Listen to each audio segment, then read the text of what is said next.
முடிச்சு விட்ருண்ணா என் நம்பர் இதில்.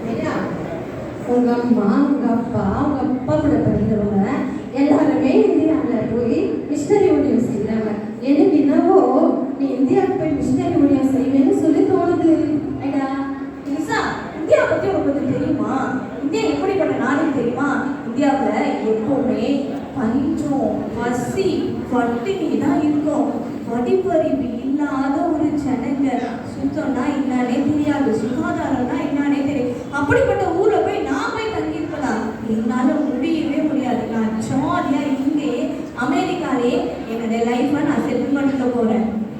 சரி ஐயா, உன் இஷ்டம். உன் வாழ்க்கையை பற்றி யோசிக்கிறது, முடிவெடுக்கிறது எல்லாமே உன்னுடைய இஷ்டம் தான்.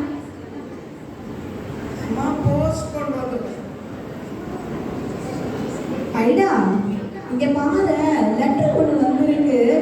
அநேகமா இது இந்தியால இருந்து உங்க அப்பா தான் அனுப்பியிருப்பாங்கன்னு நினைக்கிறேன். ஆமா, அப்பா கிட்ட இருந்து தான் வந்திருக்குது. அப்பா நானே இப்படியே பிரிச்சு படிச்சிருவா. கடிதம். அன்பு மகள் ஐடா, நீ நலமுடன் இருப்பாய் என்று கர்த்தருக்குள் நம்புகிறேன். உன் அம்மா இங்கு நோய்வாய்ப்பட்டு இருக்கிறார்கள். உன்னை பார்க்க வேண்டும் என்று விருப்பப்படுகிறார்கள். நீ உடனே புறப்பட்டு இந்தியாவுக்கு வந்தால் அம்மாவுக்கு ஆறுதலாக இருக்கும். இப்படிக்கு உன் அன்பு அப்பா. ஐயோ, எங்க அம்மாவுக்கு உடம்பு சரியில்லையா? நான் இப்போவே இந்தியாவுக்கு போகணும் ஃப்ரெண்ட்ஸ். நான் இந்தியாவுக்கு போயிட்டு வரேன். நான் அப்பவே சொன்னேன்ல, நீ என்னவோ இந்தியாவுக்கு போய் மிஷினரி ஊழியம் செய்வேன்னு சொல்லி எனக்கு முன்னமே தோணுச்சேடா. நானே நீ வேறப்பா, அப்படின்னா நான் மிஷினரி ஊழியத்துக்குலாம் நான் போக மாட்டேன். நானே அமெரிக்காலே தான் ஜாலியான லைஃப்பை நான் என்ஜாய் பண்ண போறேன். இது என்னோட உறுதியான முடிவு. 1890வது வருடம் இந்தியாவுக்கு வந்தார் ஐடா ஸ்காடர். இந்த வருகைத்தான் அவருடைய வாழ்க்கையை தேவனுடைய பணிக்கு நேராக திசை திருப்ப போகின்றது என்று அப்பொழுது அவர் அறிந்திருக்கவில்லை. ஓகே ஃப்ரெண்ட்ஸ், நான் இந்தியாவுக்கு போயிட்டு திரும்பவும் அமெரிக்காவுக்கு வரும்போது உங்களை வந்து பார்க்குறேன். Bye friends. Bye friends. சரி ஐயா, பத்திரமா போய் அம்மாவை பார்த்துட்டு ஊழியம் செய்யணும்னா ஓகேவா?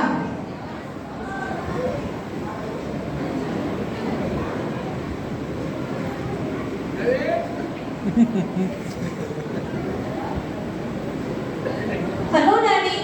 Hello mummy. ஹலோ டாடி, எப்படி இருக்கீங்க? ஹலோ டாடி, எப்படி இருக்கீங்க டாடி? அம்மா எங்க டாடி?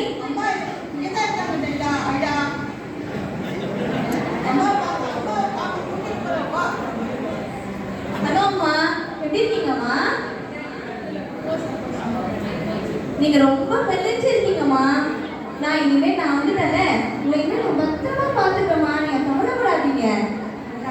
சுகமாயிடலாம், நீ கவலைப்படாதம்மா.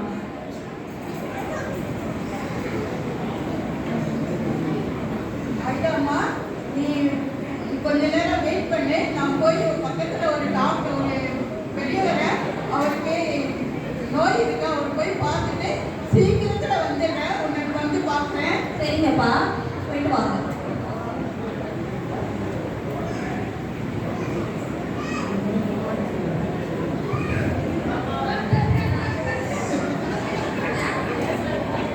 திருப்பி அடிமா. யாருங்க? அம்மா, வீட்டுல ஆம்பளையா வவுறு வெளியில கஷ்டப்பட்டுட்டு இருக்குது. தமிழ் ரொம்ப கஷ்டம். வவுறு வலிக்கு வந்து குழந்தை பிறகு 1 வருஷம் ஆகுது. கல்யாணம் ஆகி 1 வருஷம் ஆகுது. ஆம்பளையாள் ரொம்ப கஷ்டப்படுறேன். நீங்க வாங்க. நான் டாக்டர் இல்லைங்க, எங்க அப்பா தான் டாக்டர். அப்பா வெளியே போயிருக்காங்க. அவங்க வந்த உடனே சொல்றேன், உங்க வீட்டுக்கு நான் அனுப்பி வைக்கிறேன். அபச்சாரம், அபச்சாரம். ஆம்பளையா பண்றதா இந்த வேலை? எங்க பொம்பளையால யாரும் பார்க்க கூடாது.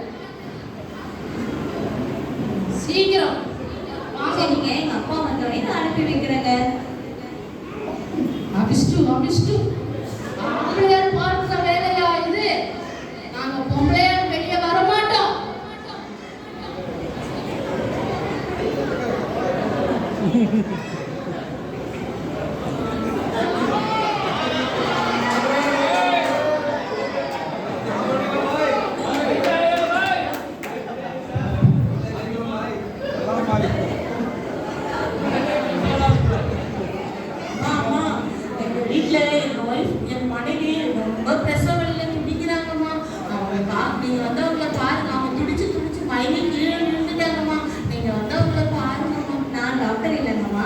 எங்க அப்பா தான் டாக்டர். அப்பா வெளியே போயிருக்காங்க, சீக்கிரமா வந்துருவாங்க. வந்த உடனே நானும் வந்து ஒரு உதவி செய்யறேன்.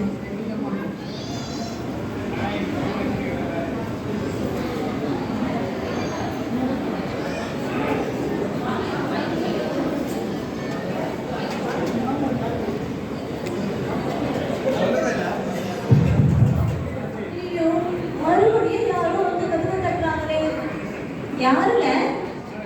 டாக்டர்மா, நீங்க பொண்டாட்டிக்கு பிரசவ வலியால குடிக்கிறாங்க டாக்டர்மா. நீங்க கொஞ்சம் வந்து வைத்தியம் பண்ணுங்க. நாங்க வைத்திய பாட்டியவே பார்த்தா காப்பாற்ற முடியாது, குழந்தையும் பொண்டாட்டியும் காப்பாற்ற முடியாது சொல்றாங்க. எனக்கு ரொம்ப கவலையா இருக்குமா, அது காப்பாற்றணுமா?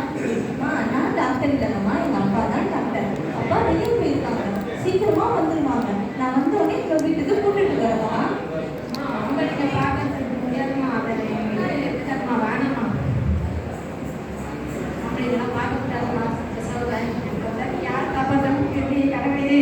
ஐயோ, ஐயோ, என்ன இப்படி சொல்றாங்களே?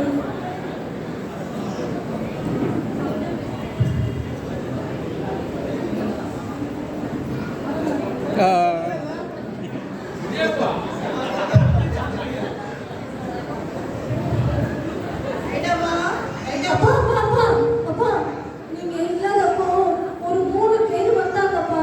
அவங்க மனைவிக்கு பிரசவ வேதனை படுதுன்னு சொன்னாங்கப்பா. ஆனா யாரும் டாக்டர் வந்து பிரசவம் பார்க்க கூடாது, லேடி டாக்டர் தான் வேணும்னு கேட்டாங்கப்பா. இந்தியாவோட நிலைமை இதுதானா?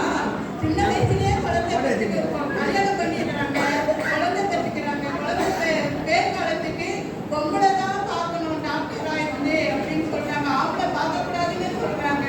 இந்த நிலைமை மாற்றணும்னா தேவன் தான் அவங்களுக்கு வழி திறக்கணும். நீங்க போய் படுத்துக்கோங்க ஐடாமா. சரிங்கப்பா. ஐயோ, எனக்கு தூக்கம் வரலையே. அவங்களுக்கு என்ன ஆயிருக்கும்? அவங்க என்ன ஆயிருக்கும்? அவங்களுக்கு இன்னைக்கு நீங்க எப்படி இருப்பாங்க? அவங்களுக்கு பிரசவம் ஆச்சு ஆகலையா என்னன்னு எனக்கு தெரியலையே. ஐயோ, வலியோட இருக்கிறாங்கன்னு சொன்னாங்களே, என்ன பண்ணாங்கன்னு தெரியலையே. எனக்கு தூக்கம் வரமாட்டேங்குது. இசப்பா, அவங்களுக்கு சுத்தம் பண்ணுங்கப்பா. இசப்பா, அவங்களுக்கு எதுவும் வரக்கூடாதுப்பா.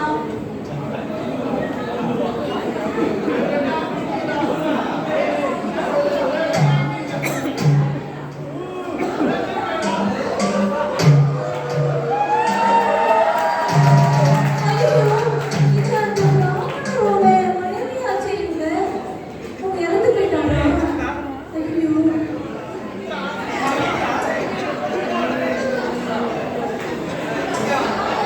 ஐயோ, ராவணனோட மனைவி இறந்து போயிட்டாங்களே.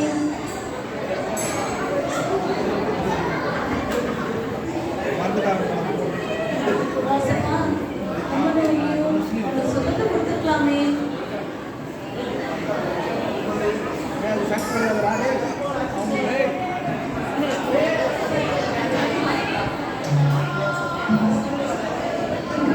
ஐயோ, இது அந்த முஸ்லிம்களோட மனைவியா? அவங்களும் இறந்துட்டாங்களா? அச்சச்சோ, அவங்களும் இறந்து போயிட்டாங்களே. 2 பேரும் இறந்து போயிட்டாங்களே. ஐயோ, இசையா, 2 பேருமே இறந்து போயிட்டாங்களே.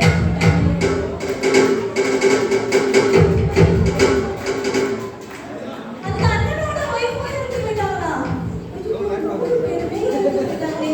வாழ வேண்டிய வயசுல என்னோட எல்லாமே ரொம்ப சின்ன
டாக்டர்லாம்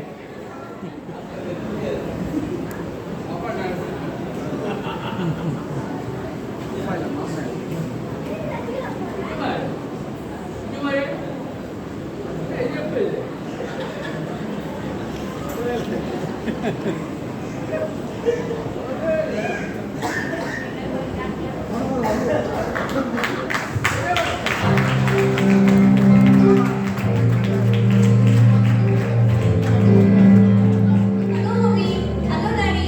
நான் அமெரிக்கா போயிட்டு டாக்டர் படிச்சுட்டு வந்துட்டேன். நான் இனிமேட்டு சந்தோஷமா லட்சம் உதவி செய்ய போறேன்.